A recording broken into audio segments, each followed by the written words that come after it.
जय हिंद। आप सभी को इंडिपेंडेंस डे की हार्दिक शुभकामनाएं। तो आज दोस्त 75वां इंडिपेंडेंस डे है, तो आप सभी को बहुत बहुत बधाई। आज इंडिपेंडेंस डे पे मैं एक बहुत ही इम्पोर्टेंट चीज़ आप लोगों के लिए लेके आया हूँ। जैसे बहुत लोगों का डिमांड आ रहा था मेरे इंस्टा आई डी पर और भी व्हाट्सएप पे जो भी कि पटना यूनिवर्सिटी का जो एग्ज़ाम होने वाला है तो इकोनॉमिक्स ऑनर्स के लिए इम्पोर्टेंट क्वेश्चन बनाए। तो मैंने बहुत फाइंड आउट करके बहुत इम्पोर्टेंट क्वेश्चन आप लोग के लिए बनाया है। तो चलिए शुरू करते हैं। यह वीडियो पार्ट 1 जो एक पटना यूनिवर्सिटी से इकोनॉमिक्स ऑनर्स कर रहे हैं उन लोग के लिए है। तो जैसे कि आपको पता है कि 14 to 28 पार्ट 1 के लिए एग्ज़ाम फॉर्म फिल हो रहा है। तो एक्सपेक्टेड है कि सितंबर लास्ट तक एग्ज़ाम होगा इसका। तो अभी हमारे पास 1 मंथ प्लस टाइम है। तो उससे पहले जो भी आप लोग तैयार प्रिपरेशन करें वो करते रहिए और साथ ही साथ मैं इंपॉर्टेंट क्वेश्चन लाते रहूँगा जो भी 50, 60, 70 मतलब टोटल 200 क्वेश्चन में से मैंने 60 to 70 क्वेश्चन निकाला है जो आप लोग के लिए बहुत ही इंपॉर्टेंट है एग्ज़ाम आने वाले एग्ज़ाम के लिए पार्ट 1 के लिए। तो उस क्वेश्चन को आप बनाइएगा ज़रूर और जो भी पढ़ाई कर रहे हैं वो करते रहिए। मुझे आशा है कि आपका अच्छा परसेंटेज ज़रूर आएगा। वीडियो शुरू करने से मैं एक बार बता दूं कि इस वीडियो में मैं पूरा क्वेश्चन नहीं बताने वाला क्योंकि एक वीडियो में बहुत लंबा हो जाएगा और उतना बताना पॉसिबल नहीं है। तो ये पार्ट बाय पार्ट आएगा। तो आप जितने क्वेश्चन मैं इस वीडियो में जैसे हो सकता है मैं 15 से 16 क्वेश्चन जो भी 10 क्वेश्चन बन इस वीडियो में होगा तो वो आपको सॉल्व करना है। फिर 2 से 3 दिन बाद मैं नेक्स्ट पार्ट लाऊँगा तो उसमें कुछ क्वेश्चन बनाऊँगा। तो ऐसे ही पार्ट पर आपको धीरे धीरे सॉल्व करना है क्योंकि एक बार में अगर आपको क्वेश्चन दे दूँ तो आपको समझ नहीं आएगा क्या करना है। इसलिए प्रिपरेशन स्टेप बाय स्टेप करना है और अच्छा रिजल्ट लाना है। तो चलो वीडियो शुरू करते हैं। तो ये कॉपी में मैंने सारा क्वेश्चन मतलब जो भी है लिखा है और उसमें से इम्पोर्टेंट क्वेश्चन को मार्क किया है। तो आप अपना पेन कॉपी निकाल के इसमें मैं जो डिक्टेट करूँगा तो आप वो क्वेश्चन आप लिख लीजिएगा और जिनके पास गाइड बुक होगा अगर पटना यूनिवर्सिटी का तो वो क्वेश्चन मैच कर लीजिएगा। तो फर्स्ट क्वेश्चन लिखिए, define individual and market demands and explain the shifting of demand curve. What are the main determinants of individual demand? ये पूरा एक ही क्वेश्चन का है तो मैं वापस से रिपीट कर देता हूँ। Define individual and market demand and explain the shifting of demand curve. What are the main determinants of individual demand? तो ये फर्स्ट क्वेश्चन रहा। अब नेक्स्ट क्वेश्चन, तो सेकंड क्वेश्चन है explain the different concept of elasticity of demand and discuss its applicability। तो ये second question रहा। अब मैं जो क्वेश्चन डिक्टेट होगा वो डिक्टेट कर देता हूँ और जो भी जैसे पेपर 1 का है क्वेश्चन तो आप पेपर 1 ऊपर लिख दीजिएगा और जो भी क्वेश्चन बताऊँगा और पेपर 2 जो मैथ्स का आपका है वो मैं हो सके तो मैं बोर्ड पे लिख दूँ क्योंकि मैथ्स है तो आप डिक्टेट करने में कुछ भी प्रॉब्लम हो जाए तो इसीलिए। तो सेकंड क्वेश्चन हो गया। अब नाउ थर्ड क्वेश्चन ना, what do you understand by monopoly, discuss the government anti trust policy. ये थर्ड क्वेश्चन है आपका। और now fourth, analysis critically the comparative cost theory of international trade. ये फोर्थ क्वेश्चन, ये बहुत ही इंपॉर्टेंट क्वेश्चन है तो ये मार्क जरूर करिए। मतलब जो भी बता रहा हूँ तो इम्पॉर्टेंट है लेकिन इसमें से भी सबसे ज़्यादा इंपॉर्टेंट ये है critically the comparative cost theory of international trade. इसको मार्क करिएगा, वेरी वेरी इंपॉर्टेंट। और फिर now fifth, what do you understand by free trade, free trade give argument for and against free trade. तो ये fifth question आपका रहा। अब now sixth, right short notes on any 2 of the following. इसमें से कोई 2 बन लेकिन आपको चारों बता रहा था जो important. The economic problem, income and substitution effect, causes of inflation, GDP and GNP. ये चारों का शॉर्ट नोट्स लिखना है तो आप शॉर्ट नोट्स याद कर लीजिए जो भी। और तो ये इम्पोर्टेंट, ये जो क्वेश्चन मैंने 6 बताया, ये पेपर 1 का है इम्पोर्टेंट क्वेश्चन। अब मैं पेपर 2 का बात करूँगा। तो ये रहा पेपर 2 का फर्स्ट क्वेश्चन, आपको बोर्ड पे दिख रहा हो वैसे मैं डिक्टेट कर देता हूँ। Solve for x y and z from the following set of equations, x minus 2y plus 3z equal to 1, 3x minus y plus 4z equal to 3, 2x minus y minus 2z equal to -1।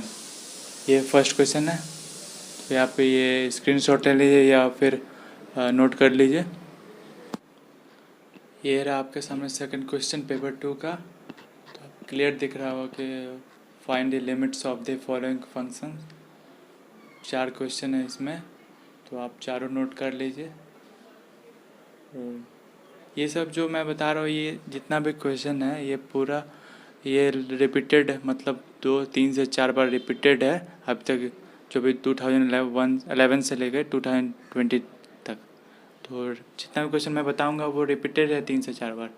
तो ऐसा ही नहीं कि question फालतू सब, ये सब सारे important question है। इस वीडियो में मैंने 15 से 16 क्वेश्चन बताऊंगा, फिर नेक्स्ट वीडियो आएगा उसमें कुछ क्वेश्चन बताऊंगा। वो सब क्वेश्चन आपके लिए बहुत ही इंपॉर्टेंट है, तो आप नोट कीजिए और इसको सॉल्व आज ही, जिस दिन आप वीडियो देखें, जिस दिन क्वेश्चन उतारें उसी दिन सॉल्व करने की कोशिश कीजिए। तो आप बढ़ते हैं थर्ड क्वेश्चन की ओर। Now question number 3 and 4।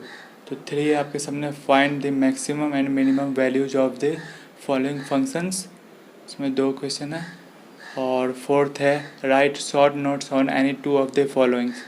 तो ये इसमें 5 है, mathematical induction, cartesian products of set, elasticity of substitution, real numbers, inequalities. तो ये 2 क्वेश्चन, तो टोटल 4 हुए पेपर 2 में। तो ये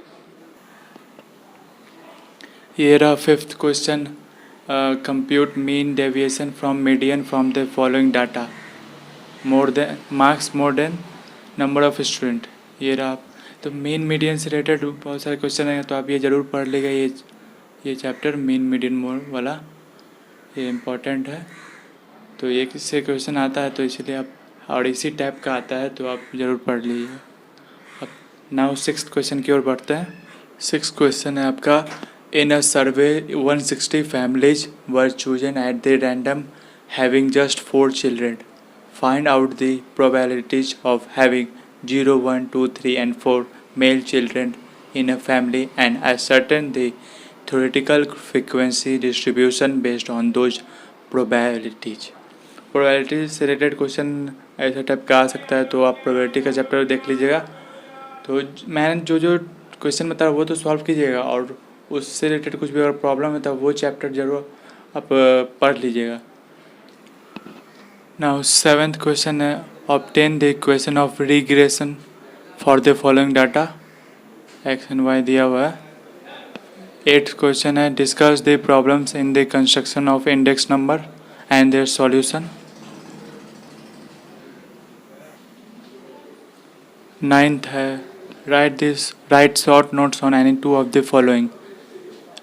1 है skewness based rule, random sample, rank correlation, chain based index. ये 9th हो गया। और ये लास्ट जो इस वीडियो में मैं बताऊंगा। तो पेपर 2 के आपने 9th क्वेश्चन तक कर लिए। अब ये लास्ट क्वेश्चन जो 10th है, तो मैं डिक्टेट कर देता हूँ। The income of a random sample of engineers in industry A R ₹630, ₹650, ₹680, ₹690, $710 and $720 per day. The income of a similar sample from industry B are ₹610, $620, $650, $660, $690 and $700, $710, $720 and $730 per day.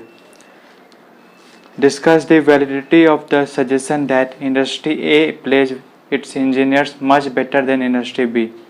तो एक दिया हुआ है इस क्वेश्चन में इंडस्ट्री ए का, जिसमें ₹630, ₹650, ₹680, ₹690, $710 and $720 per day है। और बी जो इंडस्ट्री बी का है वो 610, 620, 650, 660, 690, 700, 710, 720 एंड 730 पर डे। तो ये दोनों का दिया हुआ, आप बोल रहा है the validity of, discuss the validity of suggestion that industry A pledge its engineer much better than industry B.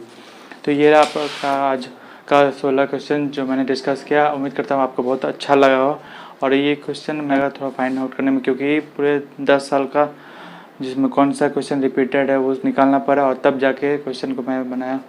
तो आप ये जितना सेक्शन क्वेश्चन आप आज सॉल्व कर आज से कल में सॉल्व कर दीजिए। उसके बाद मैं 2 से 3 दिन में मैं सेकंड पार्ट लाऊंगा, तो उसमें सारा क्वेश्चन और भी आगे का क्वेश्चन डिस्कस करूँगा। जितना क्वेश्चन बताया उसको सॉल्व कीजिए, और बस यही कहूँगा कि अच्छा एग्ज़ाम में अच्छा करना है तो ये क्वेश्चन को बनाने पड़ेगा। और जो भी क्वेश्चन बताया उसका टॉपिक आपको याद करना है, वो टॉपिक मतलब याद कर देख लीजिए, और वो जाके आप क्वेश्चन देख सकते हैं जो भी आपका गाइड बुक, जो भी आपका पास पासपोर्ट वगैरह जो भी है। तो ये जो 16 क्वेश्चन मैंने आज बताया, और आगे जो और भी क्वेश्चन जो मैं बताऊंगा, तो इसको फाइंड करने में मुझे बहुत टाइम लगा, क्योंकि ये पिछले 10 साल में से कौन सा क्वेश्चन रिपीटेड है वो निकालना पड़ा, फिर उसमें से किस टाइप का क्वेश्चन है, तो वो सारा फाइंड आउट करके तब निकालना पड़ा। तो आप लोग के लिए मैं इतना मेहनत कर रहा हूँ, तो आपको बस क्या करना है, इससे जितना हो सके अपने फ्रेंड को शेयर करना। जो इकोनॉमिक्स ऑनर्स पटना यूनिवर्सिटी से कर रहे हैं, तो उन्हें सबको शेयर कर देना है। और एग्ज़ाम में पक्का है, मुझे पता है कि इसमें आपको क्वेश्चन ज़रूर आएगा, ये मेरा गारंटी 100% गारंटी है। तो आप इसे ज़रूर शेयर करें।